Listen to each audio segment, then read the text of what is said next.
Ito ang aming Lola Aurora Sarmiento or mas tinatawag namin bilang nanay. At ang aming nanay ay may Alzheimer's disease.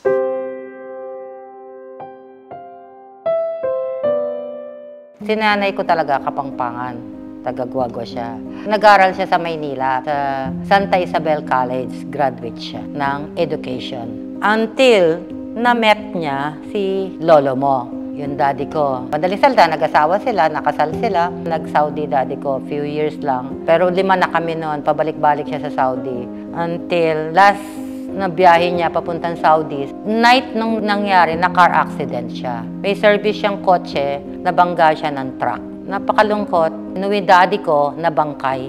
That time, si lola mo was only 42 years old. Ako, bata pa noon. I was 11 years old that time. Pero may muwang na ako dahil nag-aaral na ako noon eh. Kikita ko paano yung hirap ng single mother, paano niya kaming bubuhayin dahil 5 kami. 1 year bago makarecover si nanay na gumalaw. Hanggang sa nakuha niya yung pension at retirement ng lolo mo galing sa Saudi. Pinaikot ng mother ko yun. Nag-business siya ng bigas, tosino dahil kapangpangan siya.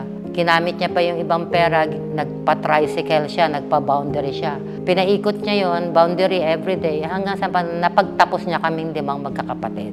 Kaya very supportive ako ngayon sa mother ko. Ever since na nagtrabaho ako, inalagaan ko na siya. Until now, 85 na siya. At ngayon, oras na para suklian ang paghihirap mo sa amin, Nay.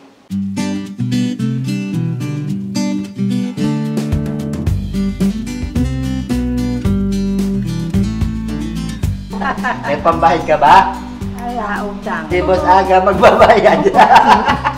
Oo, utang na lang. Utang? Di ba nakalista na kaya ganyan? Ano yung mga hilig ni nanay? Ano yung nagpapasaya kay nanay?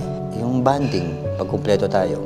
Naalala mo kada Christmas, kahit may Alzheimer siya, anong message niya? Love one another. Napakaliit na mensahe, pero butab, tagus-tagus. Nay, ang ganda niyo na, Nay, ah. Oo. Para kayo bumata ng 50 years. Ano masasabi niyo, Nay, sa bagong hairstyle niyo? Pangit. Pangit! Bakit pangit? Kasi nakalo ako eh. Naka-style ako. Naka-style ka? Hindi, maganda nga yung gupit mo, tsaka yung dress mo, tingnan mo. So ngayon, Nay, nakadress na si nanay na binili ni Mami. Very nice. Ngayon, pupunta tayo sa mall. Oo.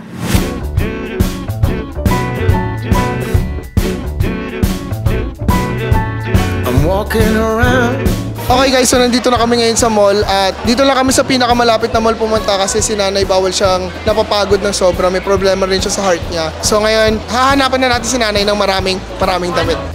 Lately I've come to realize that Actually, ang isang may Alzheimer, mahirap na siyang bihisan. Naiinip siya. So, mostly binibili ko sa kanya kahit hindi siya kasama. Dress, duster. Hindi na rin siya pwede kasi mag-blouse. Hirap siya. Hindi na rin siya pwede mag-panjama. Dapat garterized na lahat. So, mostly binibili ko sa kanya dress or duster. Kasi naka-pamper siya lagi. Gusto mo to yung color? Gusto mo to? Gusto mo? Okay. Miss Peng yung basket. Ako naman pipili para sa inyo, nanay. Asan? Yan, sa mga nakikita mong dress. Asan siya? Ito, Nay. Yun daw. Oo, Ito. Okay. Ito, Nay.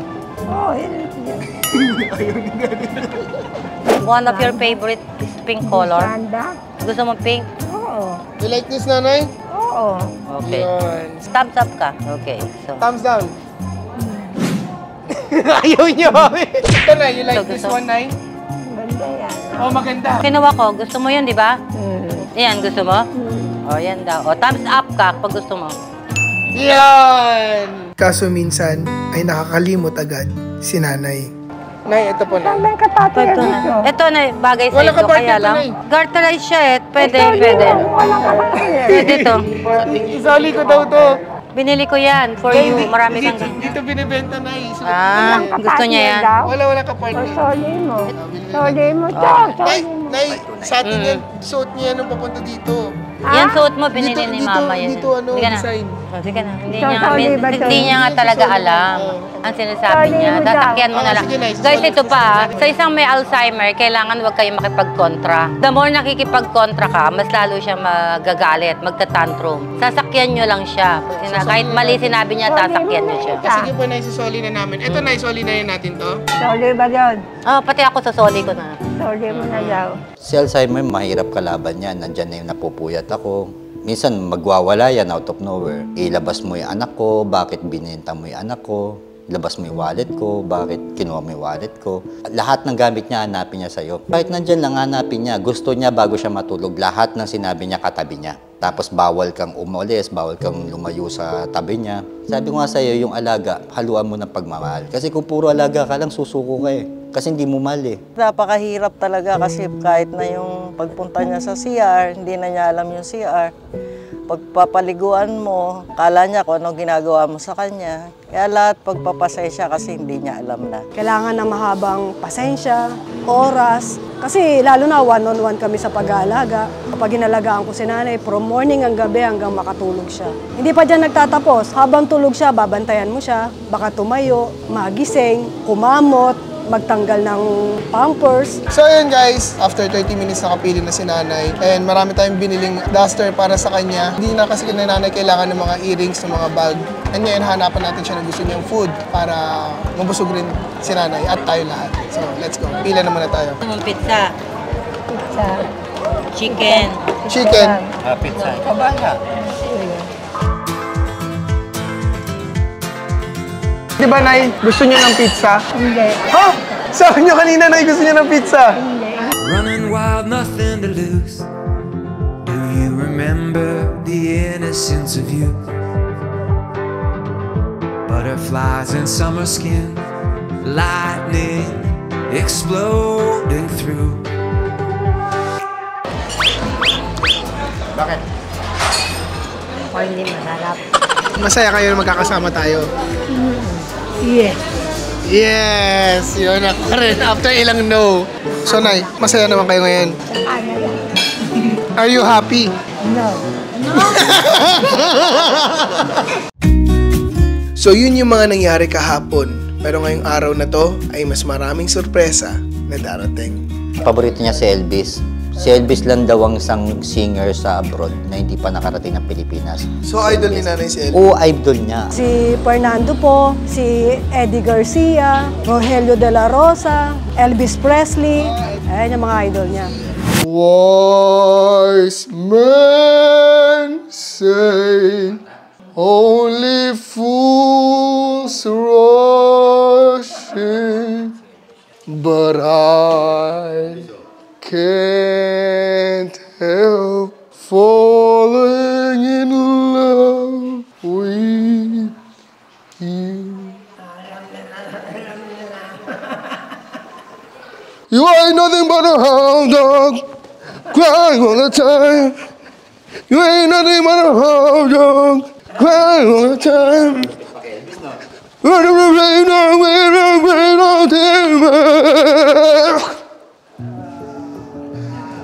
Hey, mama. Si Johnny Bravo na ata pala yun. Hey, mama. Hindi yun ako may mama. Yung tenga ko, mama. Para ng chicharon yung tenga ko, mama. Ipit na, mama. Rico. Idol man, di ba? Sino yan? Elvis Ano ang apelido? Presley. Ako na, sino ako? Elvis. Unfortunately, napakalungkot. 2013, nagkasakit yung kuya ko ng cancer. Doon na-depress si mother. Si kuya kasi, sa magkakapatid, yan yung pinaka-close ko. Nagkasakit siya ng cancer. For 2 years, pinagamot ko siya sa Cardinal, sa St. Luke's. Pero ganun pa rin, nawala siya after 2 years. So 2015, lalong na-diagnose naman si nanay ng Alzheimer. Nadagdag pa yung lungkot niya sa pagkawala nung panganay niya, which is kuya ko. Diyan, 2015, nag-start na yung Alzheimer ni nanay. To now. Luckily, talagang swerte lang kami dahil sa dami na nagdadasal na wag lumalay Alzheimer ni nanay. Hindi naman siya ganun ka-worse. Pero definitely, hindi na niya kami kilala lahat. Yan ang malangkot dahil wala siyang nakikilala. Para ka lang nakikipag-usap sa isang bata na nilalaro mo. And hindi na rin siya nakakalakad, naka-wheelchair na lang siya. Ang magulang kasi, knock on wood, mas gusto pa nilang una silang iatid kaysa sa kanilang anak. Ang nangyari kay nanay, hinatid niya yung anak niya. Sobrang close niya ni papa ko yan So guys, nandito kami ngayon sa Pampanga, sa may Guagua, kung saan dito nakaburol ang anak ni nanay, si Tito Joel at aking tito, tatay ni Kincheck. And para lang malaman niyo yung history dun sa mga nangyayari sa buhay ng lola ko. Nung pumunta kami ng dati sa sementeryo, na-experience ko kinatid na niya yung lapida. Tapos nabasa niya yung pangalan. Sabi ko, nakilala mo ba yan? Sabi niya, that's my husband. Tapos ito pa nakakayak na sinabi niya, I love you so much forever. Love one, die for it. Yun yung pinakamoto niya eh. Si Daddy ang una at huli sa kanya. At syempre, ang katabi ni Tito Joel, ang asawa ni nanay, si Rodolfo Noriega. Marami mang nawala, pero ang mahalaga ay meron pa rin natitira. Nakalumang ka na. Nay, kapatid niyo po yan, Nay. Nano mo ko? Hindi, kamag-anak. Sino po siya, Nay? Kapatid, Ano po pangalan niya, Nay? Aurora. Kayo si Aurora, Nay. Ako si Pelid. O, makalingwan mo na ako eh. Hindi. Oo. Mablakas pa si ano agam. Opo, kaso nakakalimot na po siya. Gusto. Matwata na. Uwa. Magpakalakas ka. Ne. Uwa. Tay ka na ano kalagyo. Aurora. Oo, abala. Pag kayo po kausap, naalala niya. Sabi kasi nakakalimutan niya eh. Nay, ano pangalan niya, Nay? Aurora. Wow! O ako, anong pangalan ko? Sotelia. Wow! Galing! Galing ko. Nano kalagyo, tanto to. Ay, forgot eh. Ay, pagka. May English na si nanay. Sinong maganda sa ating dalawa? Ba? Hindi ako. Sino mas maganda? Sino mas maganda? Ako. Ayaw patalo. Kahit may Alzheimer's tayo pa rin patalo. Buti naman nakakapasyal ka. Magpalakas ka na. Sa talaga duay.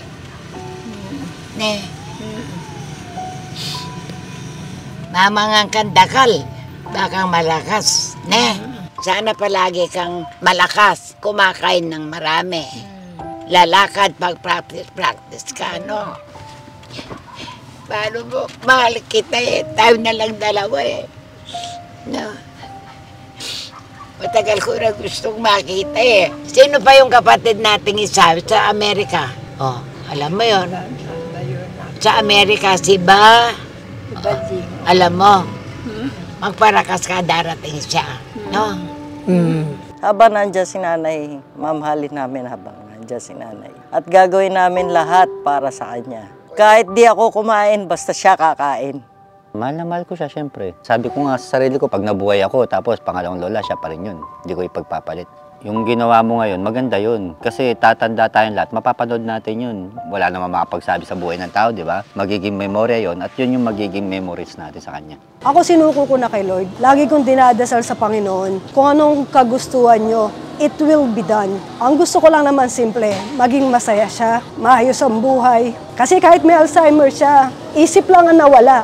Pero yung puso niya nandoon. Nararamdaman niya lahat. Nalulungkot pa rin siya kapag times na malungkot. Nasisiyahan pa rin siya kapag times na masaya. Happy birthday, Mother. Malapit na birthday mo. January 3. Merry Christmas. This coming Christmas, magkaka-reunion tayo. Kumpleto tayo. Sana enjoy mo lang, although minsan hindi mo na talaga naintindihan because of your disease, Alzheimer's. Pero yung tumawa ka lang, masaya ka, happy na ako doon. Makita kita naka-smile, kahit hindi mo lahat naintindihan, masaya na ako doon, Nay. Nandito ako lagi para sa'yo at ang mga kapatid ko. Bakit ko ginawa tong video na to? Dahil ang sakit ni nanay ay unti-unti nang lumalala. At balang araw ay baka hindi niya na kami maalala. Pero itong mga series of moments and memories na ginawa namin together ay mananatiling alaala na pwedeng panoorin paulit-ulit ni nanay na panghabang buhay. Mahal na mahal ka namin, Nay. At para sa lahat ng nanonood dito ngayon, pahalagaan nyo at alagaan mabuti ang mga magulang nyo dahil nag-iisa lang sila at kailanmay hindi mapapalitan. Pray.